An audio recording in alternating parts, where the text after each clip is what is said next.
Next point ध्यान देते हैं इसमें।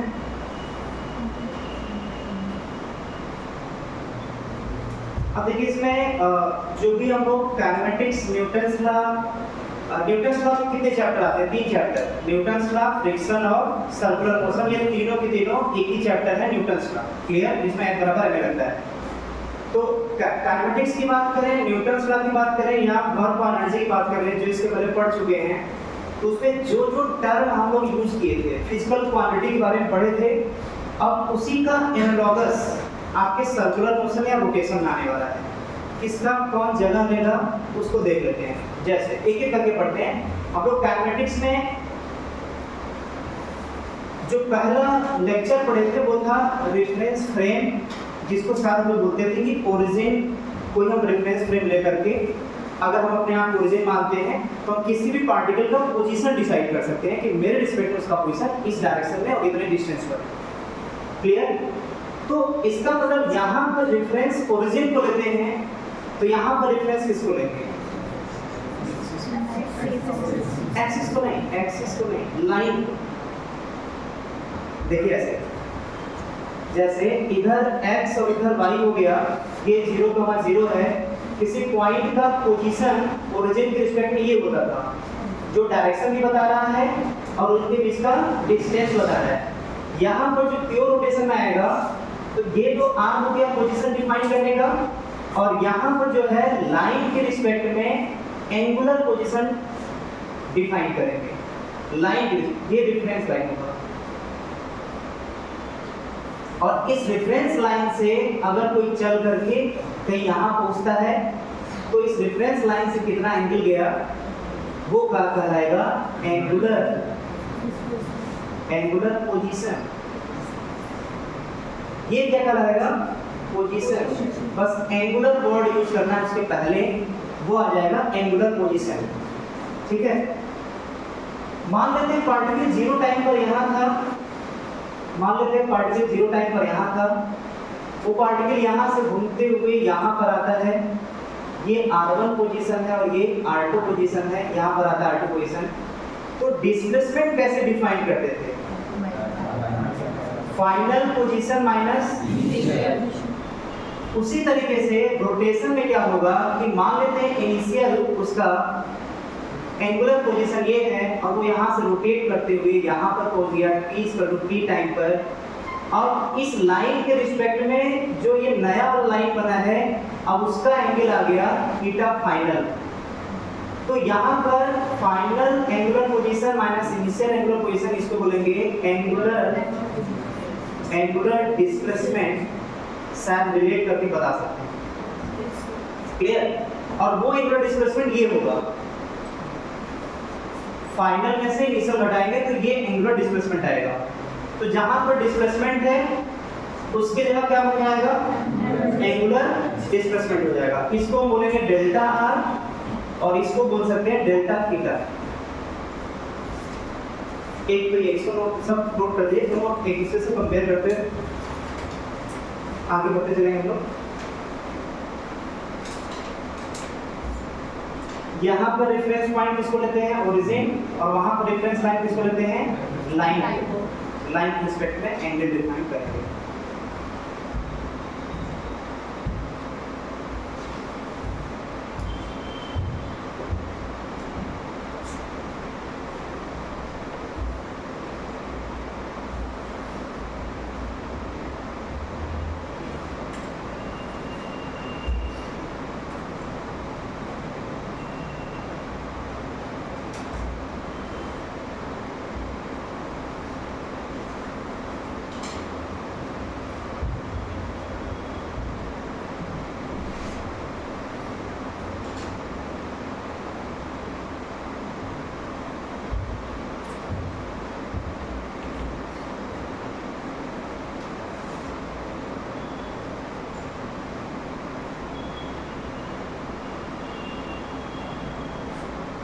ओके,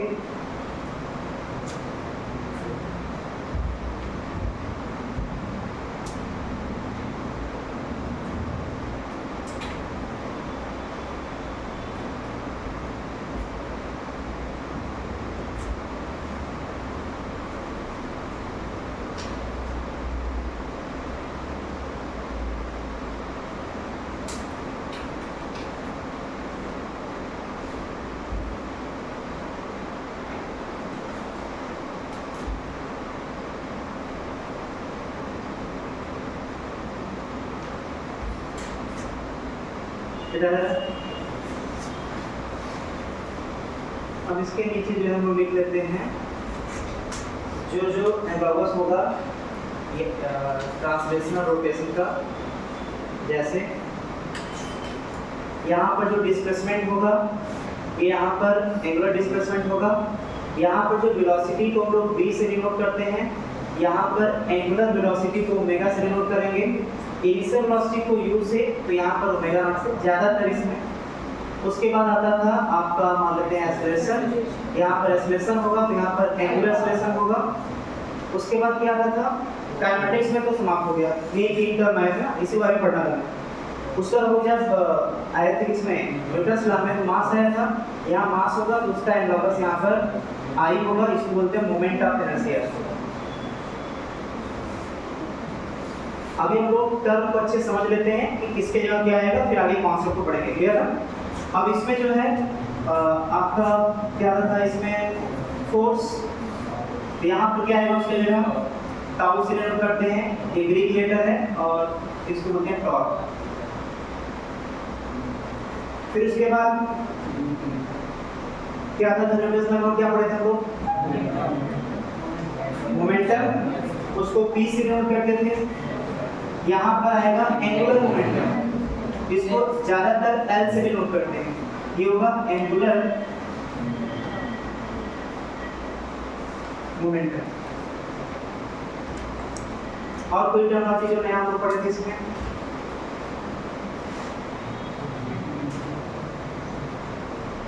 बस इतना ही है।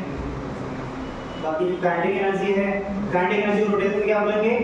एंगुलर काइनेटिक एनर्जी क्या बोलेंगे? नहीं, ऐसा कोई भी वर्ड नहीं। क्लियर ना? काइनेटिक एनर्जी और काइनेटिक एनर्जी बोलते हैं, ऐसा नहीं टाइम को एंगुलर टाइम, हाँ हर जगह एंगुलर नहीं लगेगा।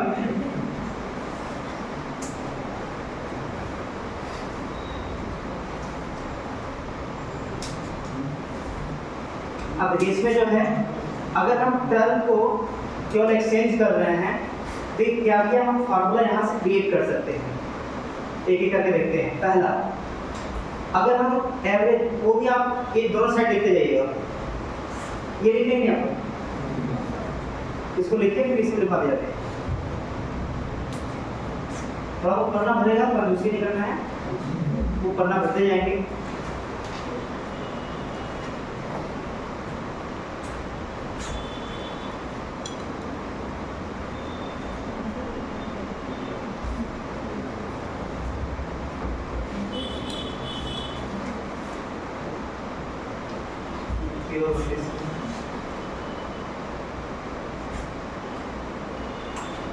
हो गया?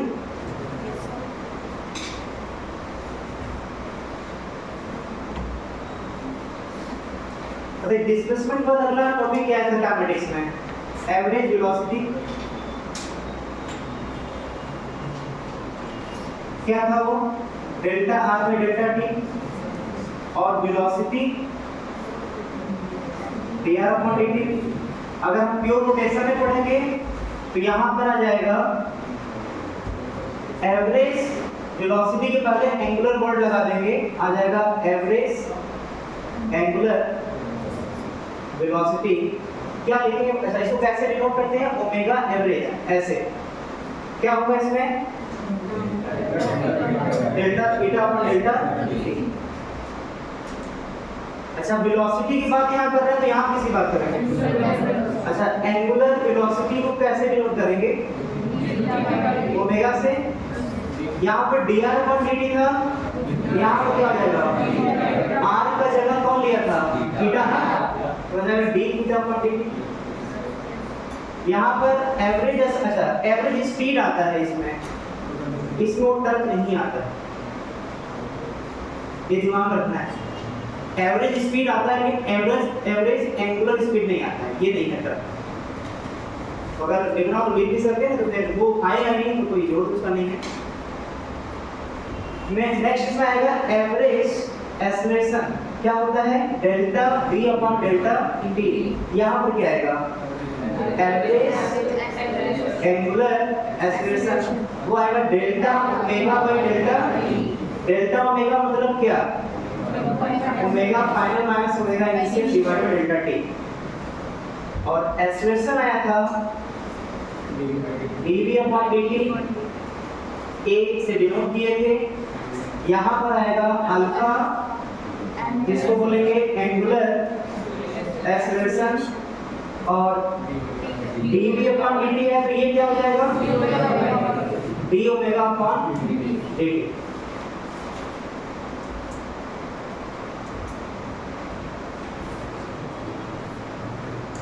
नेक्स्ट इसमें क्या है,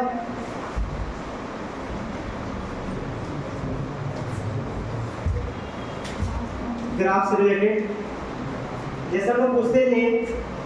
अच्छा, इसको ऐसे भी लिख सकते हैं क्या, तो ध्यान देना है, इसको v dv/dr लिख सकते हैं क्या, तो उसके जगह ये भी लिख सकते हैं। बताइए क्या लिखेंगे, ओमेगा d ओमेगा/d थीटा। अच्छा, तो यहाँ पर वेलोसिटी वर्सेस टाइम के ग्राफ का एरिया क्या देता था, चेंज इन पोजीशन, आवाज नहीं निकल रहा है, चेंज इन पोजीशन या डिस्प्लेसमेंट। यहाँ पर एंगुलर वेलोसिटी वर्सेस टाइम के ग्राफ का एरिया क्या देगा,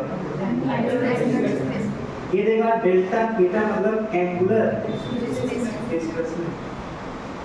मतलब यहाँ से ये रिलेट कर सकते हैं कि जितने भी ग्राफ के क्वेश्चन थे वो सब के सब यहाँ रिप्लेस हो सकते हैं, चाहे दिखाई पड़े थे। जैसे एंगुलर वेलोसिटी वर्सेस टाइम के ग्राफ का टेंजेंट क्या देगा, अब रिलेट करिए उससे, एंगुलर एक्सप्रेशन देगा। मतलब एक ग्राफ बता करके ये बता दिए हैं कि ग्राफ से रिलेटेड जितने भी क्वेश्चन आप वहां पढ़े थे बस टर्म बदलेगा, लेकिन कॉन्सेप्ट और प्रोसेस नहीं बदलेगा। हम ये स्टार्टिंग से बोलते आ रहे हैं, टर्म बदलेगा लेकिन कॉन्सेप्ट और प्रोसेस नहीं बदलेगा।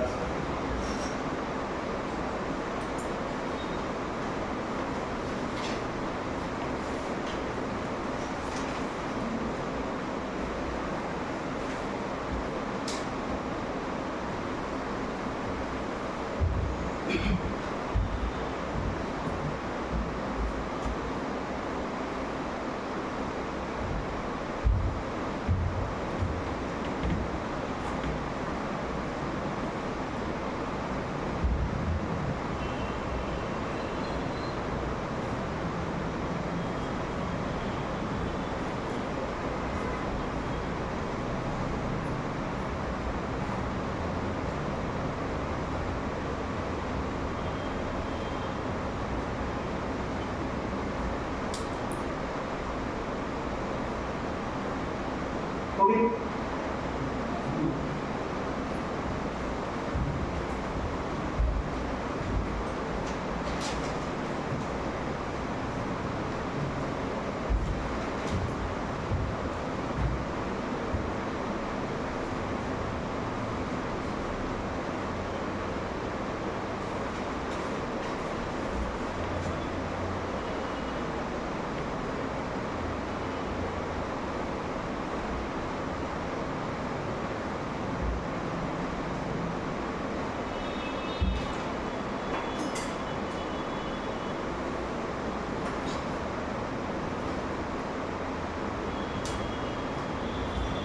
हो गया ना? अब बता दीजिए। अच्छा, कोई अगर मजाक मजाक में ये क्वेश्चन पूछता है दे करके अल्फा, तो क्या करेंगे, दो बार डिफरेंशिएट करेंगे, अल्फा आएगा जो टाइम का फंक्शन आएगा, जिस टाइम पे पूछेगा वो टाइम रख देंगे। क्या इस क्वेश्चन का जरूरत है क्या, कर लेंगे ना, वो तो फिर टर्म बदला हुआ है, बाकी प्रोसेस सब कुछ वही है। अच्छा, इंटीग्रेशन की फॉर्म में लिखना चाहे, जैसे अगर मैं एंगुलर एक्सेलरेशन गिवन है और ओमेगा पूछ रहा है, ये टाइम के फंक्शन में गिवन रहेगा, वैसे टाइम के फंक्शन में तो कौन सा फॉर्म लगाएंगे, तो एक्सेलरेशन दिया रहता था, वेलोसिटी पूछता था तो कौन सा फॉर्म लगाते थे, a dt का इंटीग्रेशन, dt का इंटीग्रेशन प्रॉपर लिमिट के साथ। यहाँ पर क्या करेंगे, अल्फा dt का integration equal to d omega का इंटीग्रेशन प्रॉपर लिमिट के साथ।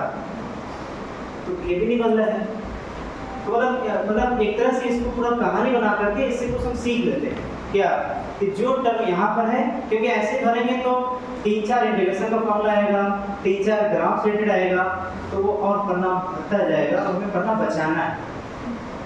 क्लियर? टारगेट हो जाएगा सर। आगे बढ़े। अब आते हैं, इसके बाद हम लोग क्या पढ़े थे, मोमेंटम के बारे में। मोमेंटम क्या होता है? Mass into velocity. ठीक है, तो उसको यहाँ पर कन्वर्ट करिए।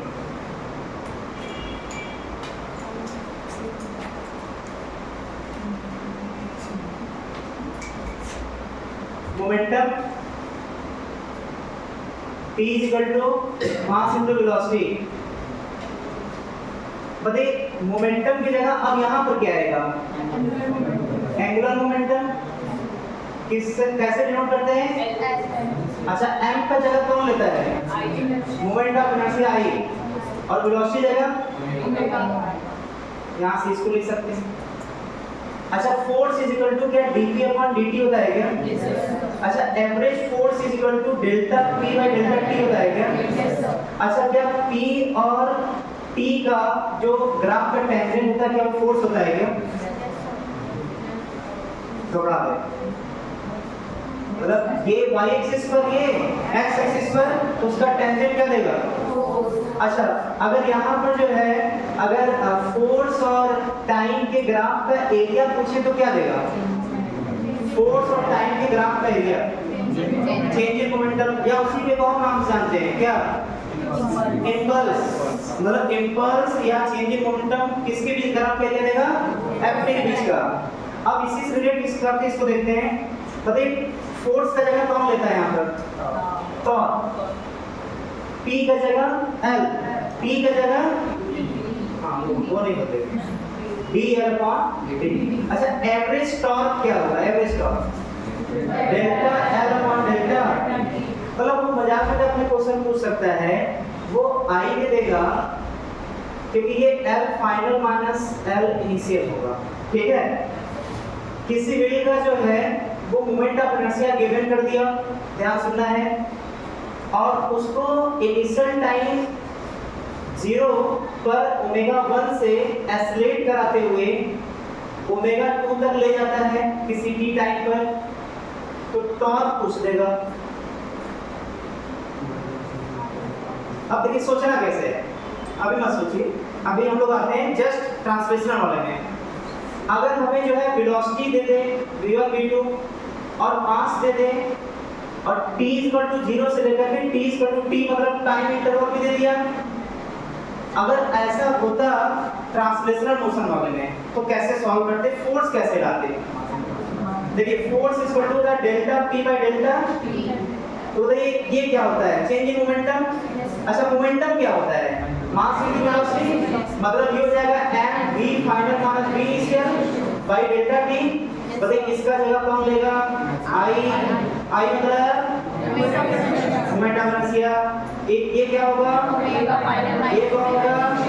भाई क्या देगा? मतलब एक तरफ दिमाग जो भी चला चुके हैं, खपत कर चुके हैं, खर्चा कर चुके हैं, बस उसी को इसमें कन्वर्ट करना है, डरना नहीं। क्लियर? तो इसको आप नोट कर लीजिए। इसको आपको बुकलेट में एग्जाम में इस टाइप के क्वेश्चन मिलेंगे, जो जो बता रहे हैं ना इसमें आपको मिलेंगे, आप सॉल्व कर सकते हैं। ये हो जाएगा I omega final minus omega initial divided by delta t, ये टॉप एवरेज होगा।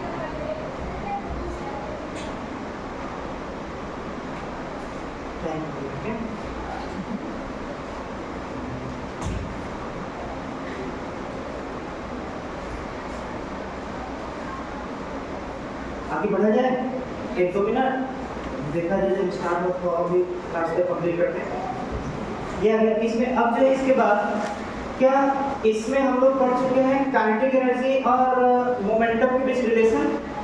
अच्छा देखिए काइनेटिक एनर्जी फार्मूला यहाँ पर क्या था, आपका फास्ट लिखते जाएंगे बिल्कुल वैसे होगा। क्या फार्मूला था? हाँ बताइए, इसी से रिलेट करते हुए काइनेटिक एनर्जी फार्मूला क्या होगा? आई हो जाएगा। बताइए दोनों में मोमेंटम में काइनेटिक एनर्जी रिलेशन क्या था? तो काइनेटिक एनर्जी इक्वल टू था p²/2m ठीक है, या फिर p = √2km लिखते जाएंगे, कोई पॉइंट छोड़ेंगे नहीं। बताइए यहाँ पर मोमेंटम और काइनेटिक एनर्जी, तो यहाँ पर किसके किसके बीच रिलेशन? एंगुलर मोमेंटम और काइनेटिक एनर्जी। बताइए यहाँ पर काइनेटिक एनर्जी इक्वल क्या हो जाएगा? तो यहाँ पर देंगे angular momentum divided by 2 into moment of inertia, या L = देखिए यहाँ पर P = क्या था? √2km, और यहाँ पर √2ki। आपको इस पे भी रिलेटेड क्वेश्चन मिल जाएंगे जो एग्जाम में आए हुए हैं और सीट को दिया हुआ है, और आपको अलग से कोई एक्स्ट्रा दिमाग लगाना है, सब कुछ रिलेट करके ही पढ़ना है। जो पढ़ चुके हैं बस रिलेट करना है।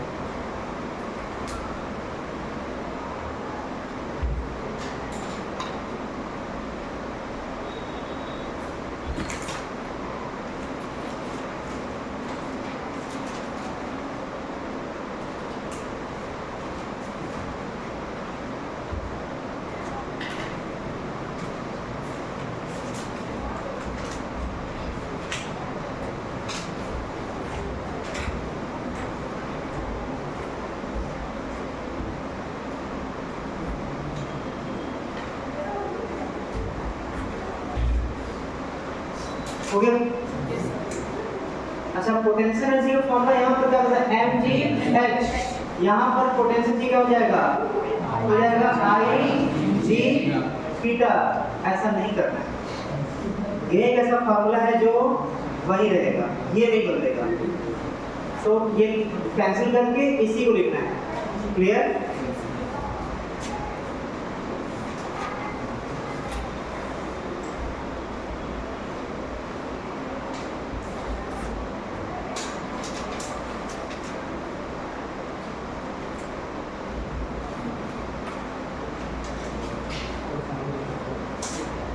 यहाँ पर वर्क इक्वल टू क्या होता था? फोर्स इनटू डिस्प्लेसमेंट का इंटीग्रेशन।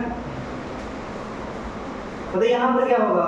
ये ओमेगा नहीं है, वर्डन है। तो यहाँ पे वर्डन का फार्मूला क्या आएगा? बोलेंगे फोर्स का जगह लेगा टाउ, और डिस्प्लेसमेंट छोटा सा है, ये छोटा सा एंगुलर डिस्प्लेसमेंट होगा, इसका प्रॉपर लिमिट लेकर के सॉल्व कर देंगे, वर्क आ जाएगा। पावर क्या होता है? पावर सबकी होता है ना। पावर क्या होता है? P = F.V, यही होता है। ये P जो है मोमेंटम नहीं है, पावर है, तो P का जगह कौन लेगा? तो पावर ही होता है। यहाँ पर टाउ डॉट ओमेगा। बस ये जो है कितने पूरे जो भी टर्मिनोलॉजी थे जो रोटेशन में यूज होंगे, इसको पूरा तैयार कर दिया है आप लोगों को नेक्स्ट